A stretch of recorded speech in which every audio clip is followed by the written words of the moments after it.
Hello and welcome to Titans of the OverPower industry, both using bubblegum sleeves on their deck. Phil the Axe Miller against Marcel the OP Goat Lojet. What an amazing tournament it was. Thank you, Howard Bertrand and the whole Bertrand family, Tyler, Derek, and Maria for all the hospitality. Everybody that helped put this event together. It was an amazing one.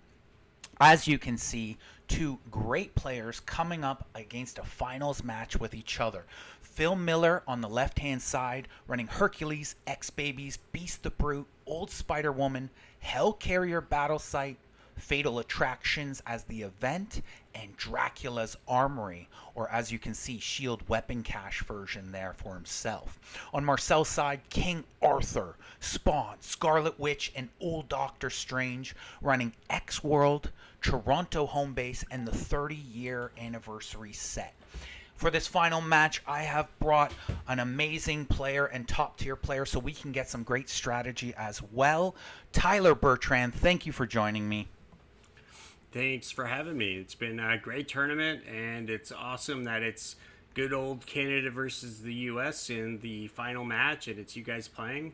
Even though it's very interesting, it's almost like your normal decks have been reversed, and you guys are playing opposite to how you normally play. So should Quite be a an good one. interesting point. Yes, absolutely. Now, of course, as we're sitting, you can see the championship ring, much like the poker finals, put on the table. This is what you're going to win. They are rolling for first or second to see who is first, see who is second as we start this game. Now, of course, both players not playing each other yet in the tournament, so this is the first matchup between these two on the day. Of course, being pivotal as, yes, they may have heard of each other's decks, but they have not played them yet.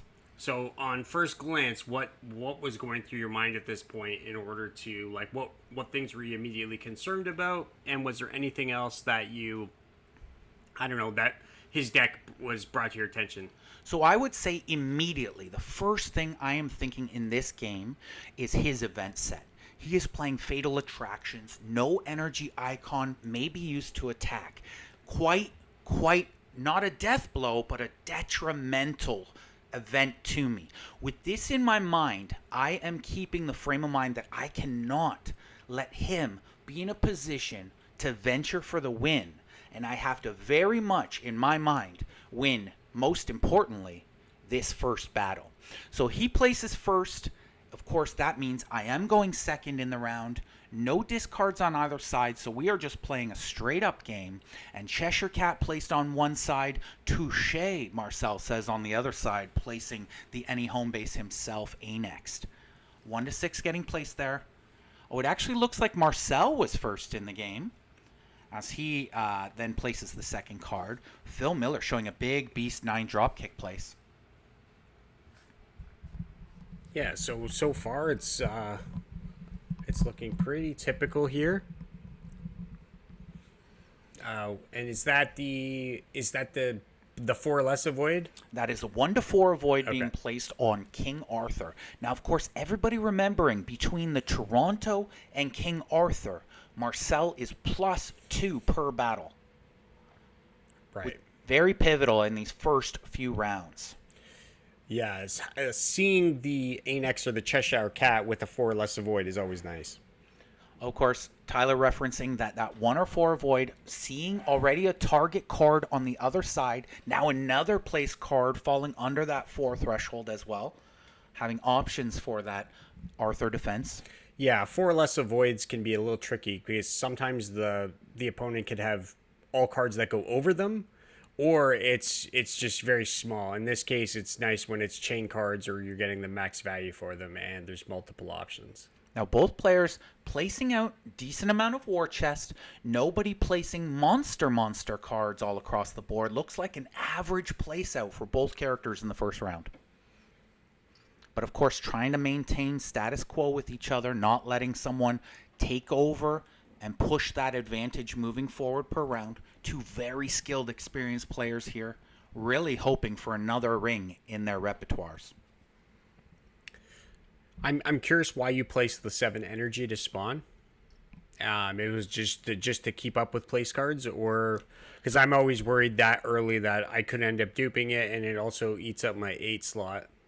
Now, of course, in a very famous game in the past, Marcel once placed a 7 energy on someone, allowing Sean Sawyer to potentially push through another character.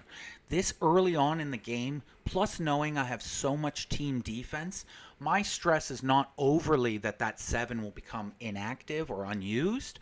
In my mind, I want to keep the placement going forward, keeping the status quo. I can't let him gain advantage through moving forward war chests. Okay. So as you can see, Marcel ventures 1, Phil Miller venturing 2. So now, if there's a way you can get your opponent into a 2-mission hole early, that will be a huge advantage for you as the game progresses, because it forces them to, if they are going to win the game, they have to start looking towards the mid game to do it. They can't win the game in 2 or 3 hands the way you normally would if you have no missions on the bottom. Now Marcel, having 1 additional card placed, actually plays one of the place cards for multi coming across the table. Just a little poke. Of course, again, Phil Miller playing something similar to the ilk of Garion, where he's only playing 1 8 brute force character. However, of course, with Hellcarrier having the ability with the Hydra Void to create a second 8 brute force character. Right, and if it's the X Babies, that's a pretty durable 8 character. You just have to be very wary of that card getting negated or KL'd away. 3 ally coming across the board. Now, of course, in reference to that Hydra card, my mentality moving in this game was all brute force attacks will be going against Hercules, forcing him to potentially have to use that Hydra card and actually not get the benefit of it other than the avoid. Yeah, that's one great workaround for it, is if you force the defensive action to a character where the bonus doesn't matter. Now, the follow-up with the drop kick, trying to drop kick King Arthur right in the face. Of course, the King Arthur Marcel choosing to play, being the one that most people in the community shunned the most, it seems. Who is the artist on that card? Do you know off the top of your head, Tyler? I actually don't. I can find out, but... Now that, of course, is the King Arthur card where he is running through the forest, almost like a paper bag prince.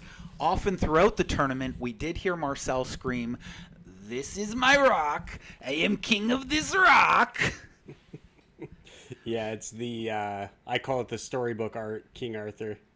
Now, of course, with the new ERB set, you do have the ability to create this new skin effect. Amazing thought by the LRG team, as there are variant version or characters visually of the original character, thus creating your own sort of panache to your deck. Of course, blocking now with his acrobatics, big defensive card to use in the first round. 4 coming off his home base, using up that slot. Pretty important slot not to give up when you're moving forward with placed cards. I actually usually place a card to my home base that I plan on playing right away, because I want the most versatility out of the slot, and it is the one that's the most flexible.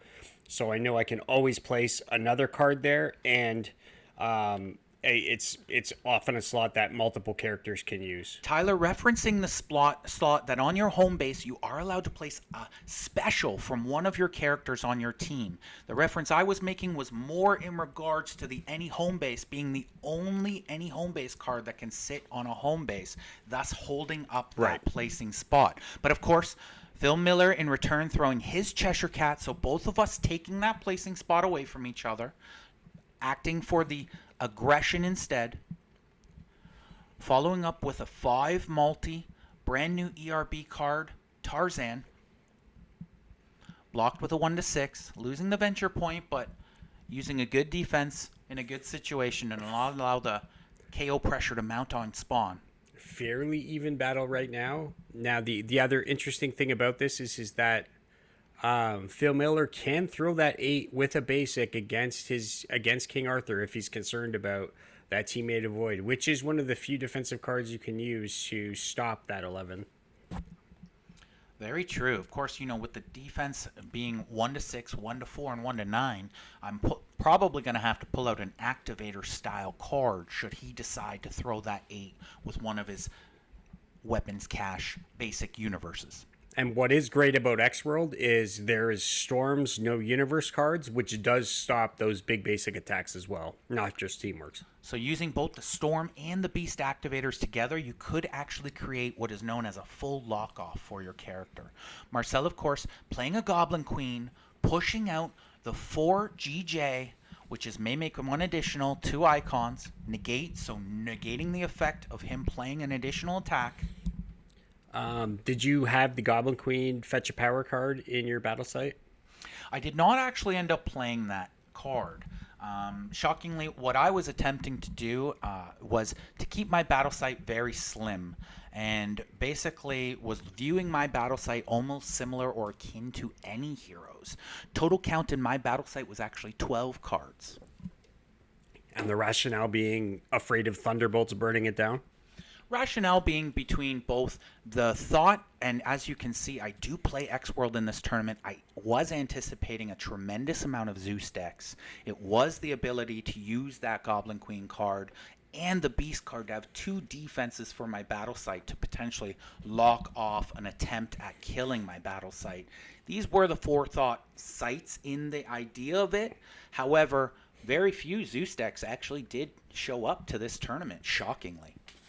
It was very interesting because we heard a lot of talk the night before about a lot of Zeus decks showing up and how that's what the plan was for everybody to play, but very few actually materialized on the day of. So as we move forward here now, both players keeping 1 card moving into the next battle. Phil Miller conceding to Marcel, giving him that early advantage. Both of them getting 1 discard off of their next draw, thus keeping the cards even again for this battle. Yeah, there's something else to consider if it's not Zeus that you're against, but that Goblin Queen card that fetches a power card would allow you to fetch another power card. Could be a second 8, which could help defend your battle site if it's not against a Zeus 9, like a Thunderbolt. It was a very close decision between the multi-4 and the power card draw, especially because my deck is really not trying to throw too many specials at the opponent. However, when I broke it down, I realized when I would play those activators in a game, the 4 and the avoid just made more sense. Yeah, sometimes it's about the circumstances of the deck, and it's a lot of factors that go into choosing one thing versus another. And so as we can see, placing the King Arthur 7 with the KL ability afterwards on the back end of it. That's actually a very big card against the X-Babies and Hellcarrier, because if he does manage to use that Hydra Void and increase somebody to 8, that King Arthur 7 will get rid of it. Now, Marcel obviously understanding Phil Miller and his playstyle, looking across the table, not letting Phil war chest him, and basically matching card for card on placement to make sure that, of course, nothing gets pushed into the next round where he will have a disadvantage. Yeah, I would describe Phil Miller's style as placed card hoarder. Phil, of course, using placing advantage and conceding to his benefit, and of course, experience does provide great play when you do those basic overpower thoughts. Yeah, he's a very strong fundamental player, and you will pry those place cards out of his cold dead hands because they're very difficult to separate him from his place cards. So Phil Miller having 6 place cards on his side. Marcel, of course, having 7 place cards. That's the second battle in a row where he's holding 1 more placed card than his opponent, thus making it very hard for Phil Miller to one and run in this scenario because, of course, Marcel would have advantage moving into the next round, barring any discards. That is one difficult thing about playing the X-Babies on the front line if their stats don't change. In this case, Phil has an ally placed, but having only a couple allies in your deck, it can sometimes be difficult to make sure the X-Babies have a universe card placed, whereas other characters can usually play a wider assortment of cards like Teamworks. So Marcel reaching for his missions. Looks like he's about to venture 2. Knowing that Phil Miller probably has more pressured with even just a single hit on Hercules. Doesn't have much defense. Oh, wow. He conceded again. Conceding again, throwing away a 6 and a Black Widow. Marcel, of course, discarding what looked like an 8 power card Zeus there as well. So it did come into play where the 7 being placed did not allow him to place the 8. Yeah, that's interesting. So now I believe this puts what, Phil at 3 missions in the defeated pile, or is it 4? So Marcel now is at 4 in the completed, 3 in the reserve. Phil now is in 4 in the reserve and 3 in the defeated.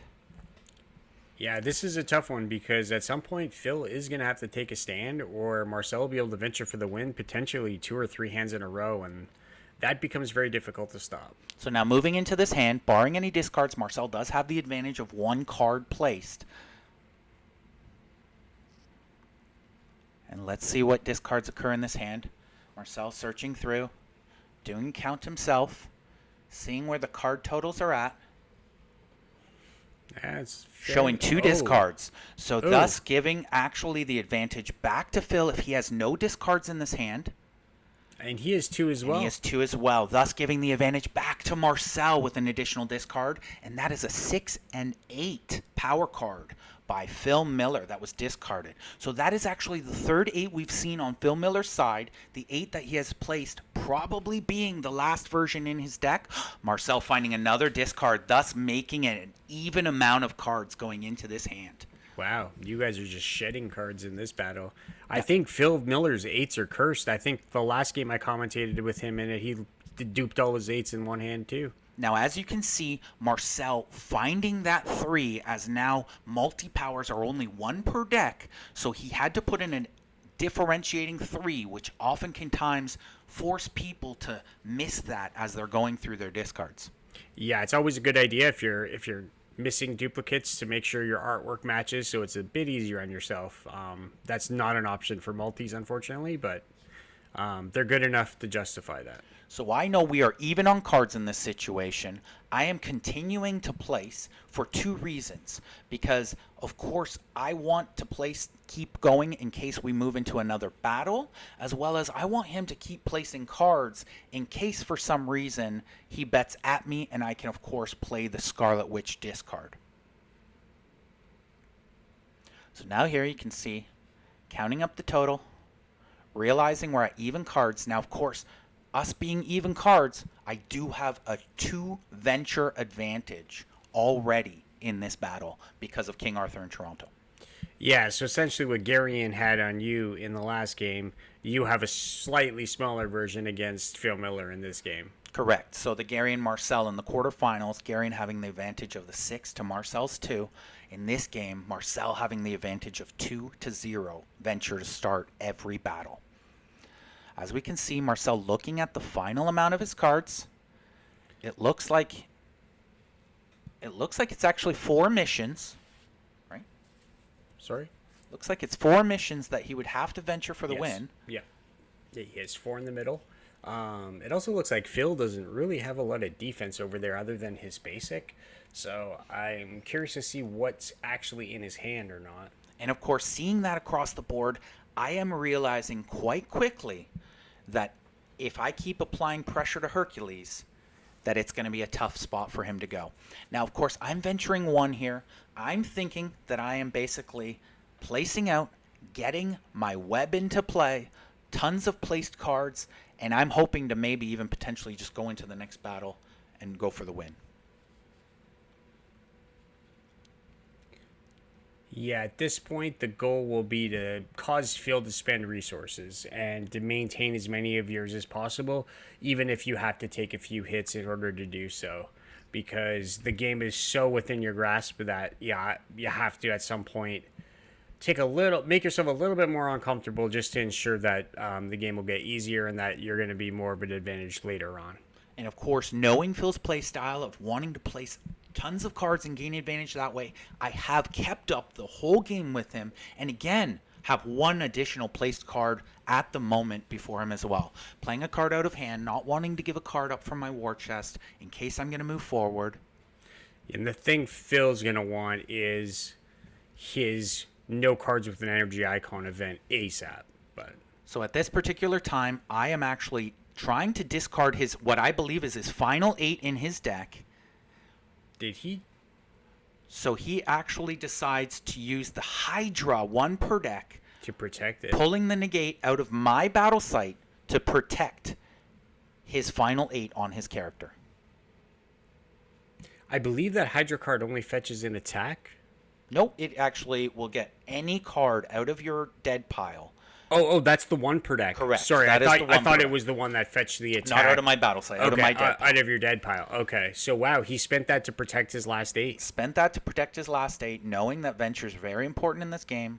And of course, there's a 6 coming across, using the defense from Doctor Strange, 6 for a 6, throwing the multi across. Marcel realizing he does not want KO pressure, mounting up on spawn, using the place 7 in return. And is that the Hercules 4 that is placed on his home base on the armory? It is, yes. Okay. So he has the Hercules 4 placed and the Hercules 6 combat placed on Hercules himself. Of course, Hercules getting pressure mounted on him as we speak.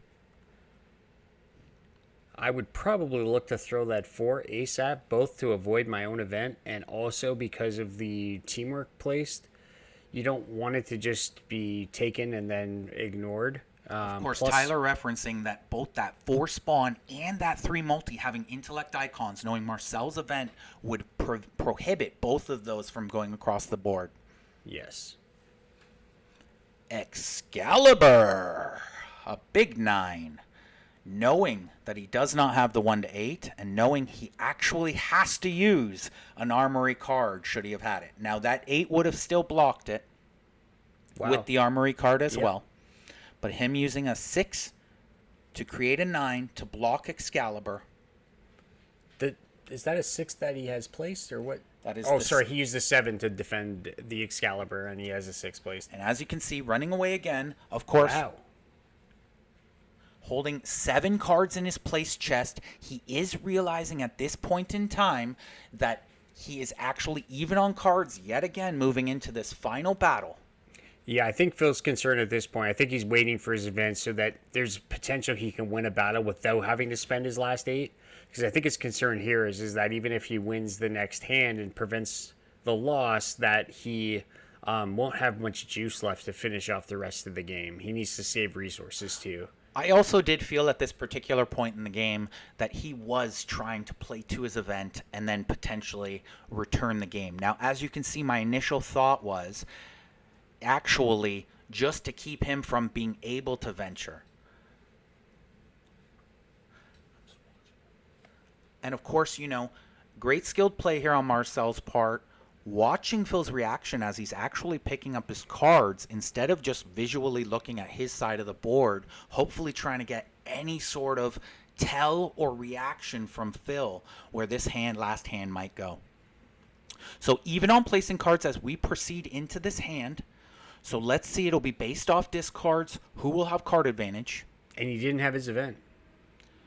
No event on either side of the board being played. So neither event came up in this game. No player getting advantage from that. Straight deck versus straight deck. And you have 3 in the middle right now? And it looks like there's 3 still in a reserve for the win, should Marcel decide to push for it. And sorry, I missed the discarding here. So Phil discarded 2 or? No discards as of no yet. No discards yet. Okay. There's just still decision making going on. Interesting. I mean, even if I was down a card, I might even consider venturing 3 for the win in this spot, just because even if you lost it, you would probably cause him to spend most of his resources that I don't think he'd be able to make it back in the late game anyway. So, of course, in this situation, very, very, very close on cards with each other. Now, anything can make a difference. I do know that it's +2 on my side. I do ask to read the Hercules card. Of course, I am doing this to make sure that it has the text I am referencing, because in my hand, I am holding the Goblin Queen card. I want to make sure that it is not a dead card in my hand and that I will have the ability to use it in this round. Which is actually devastating if he plays the 4 before a Hydra, because it means he wouldn't be able to play his Hydra Avoid defensively also. Of course, again, that Goblin Queen card not only stopping the initial may not be played for battle or may not be played for remainder of game card, but not allowing you to play any cards of that nature for the remainder of battle. Let's keep that in mind as we proceed through this battle. So you can see both players understanding the game is starting to come to a very, very culminating round. Full war chests in play. Now, of course, you will notice up in the top left-hand corner, there is no time limit in the finals. There is no playing to the clock. We play for a winner in the finals of our tournaments. Yeah, and Phil places 2 negates, which is one of the highlights of his deck. Now, I think the teamworks are actually going to be a bigger problem than the specials in this case, though. So it's going to be interesting to see what happens. And I think that's why he will be desperate to play that 4. Now, of course, on my side of the board, I am having the strategy of just defense, defense, defense. So understanding I'm not going to have too many specials across the board. There it is. And he goes for it. Giving Phil Miller an additional card. Now, this, of course, placing Phil Miller up 1 card in this round. But, of course, Marcel still holding that +2 venture total. And if the Goblin Queen interaction is fairly substantial, you could make up another card just with the Goblin Queen defensive action. So Phil Miller reaching over from the 7 from King Arthur, making sure he reads the text and understands exactly what it does. Of course, if that King Arthur 7 hit, it would remove all cards in play that say remainder of battle and remainder of game. So that's the second version of KL that you would have in this spot, which is very interesting. Yeah, that King Arthur special, especially in a very, what I thought was going to be a dominant Zeus field, would have been a very powerful card. As you can see, Spawn 4 coming right off the home base. Looking for that pressure, applying the pressure to Hercules, knowing that is the crux of Phil Miller's deck. And there goes 1 negate. Phil Miller understanding he's not seeing many specials across the board, using one of his 2 negates up right away, thus mitigating the additional attack and returning volley to himself. Teamwork coming at spawn. That is Phil's... Wow, that's his 3rd teamwork that we see right now. And of course, you know Marcel's watching across the table, wondering if he has fuel for all of those Right, teamworks, and thus maybe making more discards potentially happen.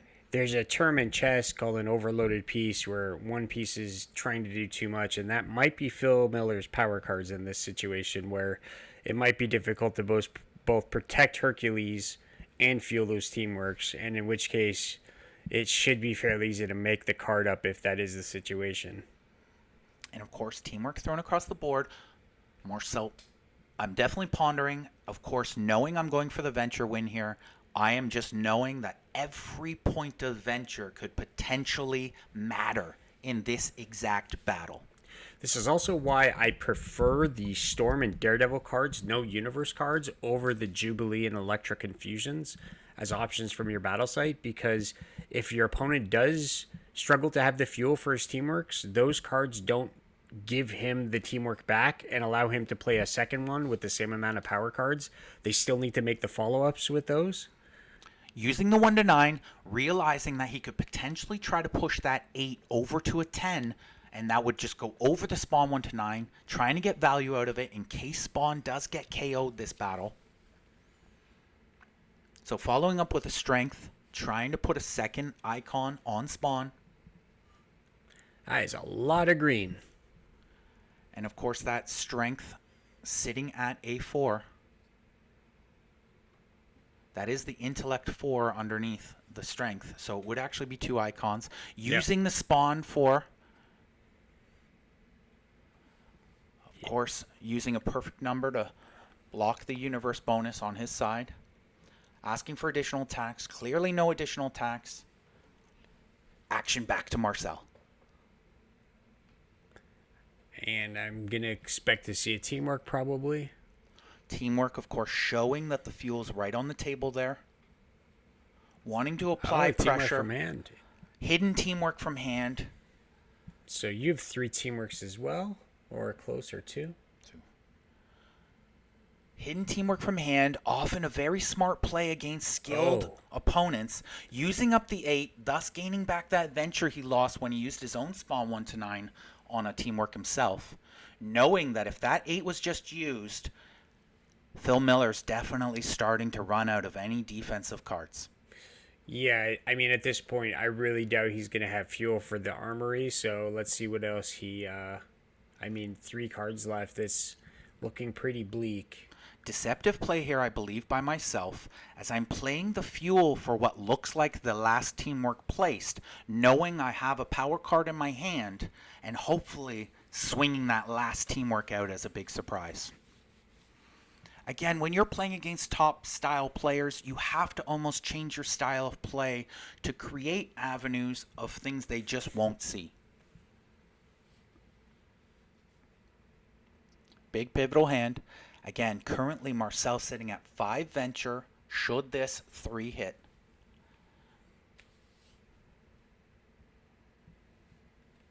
Phil Miller deciding if he wants that KO pressure to start mounting on Hercules, understanding he has 2 individual specials that he's going to have to get off Hercules before KO potentially happens.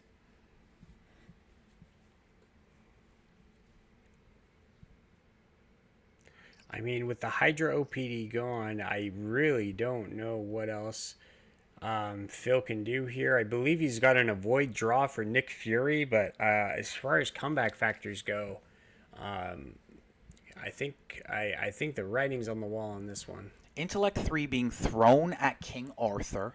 Of course, looking to follow up probably with one of those Hercules specials. Sadly, it being Intellect, so he cannot continue the pressure on Spawn, forcing the Intellect hit over to somebody else, hoping for a more Spectrum KO potentially down the line. Yeah, and he's probably cursing that 6 power card placed because the 4 might... Oh, actually, no, the 4 wouldn't affect the teamwork, but he can play it. Yeah, he's playing it now to prevent a potential follow-up. So following up with that big 4 energy that I had previously looked at, understanding that I had the whole time the Goblin Queen card in play. Yep. Thus both defending the card and not allowing Phil Miller to play any more additional cards this round with remainder of battle or remainder of game. I'm very pleased to see that X-World made an appearance because that was one of the motivations for the changes was that card to see if... And that's it. And Phil Miller knowing as he shows Little Wow. Iceman right there becoming unplayable, mentioning he was actually going to use Little Iceman on my King Arthur 7 should he have taken it, which would have been a great return play, but Goblin Queen seeming to just end the game. And of course, I just want to say thank you to everybody. This was a hard-fought tournament. I worked incredibly hard to get here and incredibly hard on this deck. Thank you all for everybody joining us and watching this. The OverPower Mountain Podcast has sponsored this. Thank you for joining us. Tyler, thank you so much for all the help on commentary. Any final thoughts on this final? I mean, this was essentially a shutout, and I think Phil waited a bit too long before he decided to take a stand against you, and I mean, duping and things contributed a little bit, but I felt like it was fairly even. I think he just waited.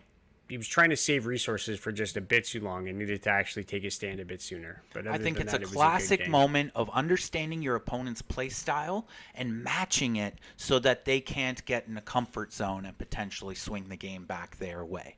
Yeah. Great final. Thanks again, everybody, for joining us. This has been Marcel and Tyler, OverPower Mountain Podcast. Have a wonderful day. And congratulations to the GOAT on a fantastic victory. Thank you.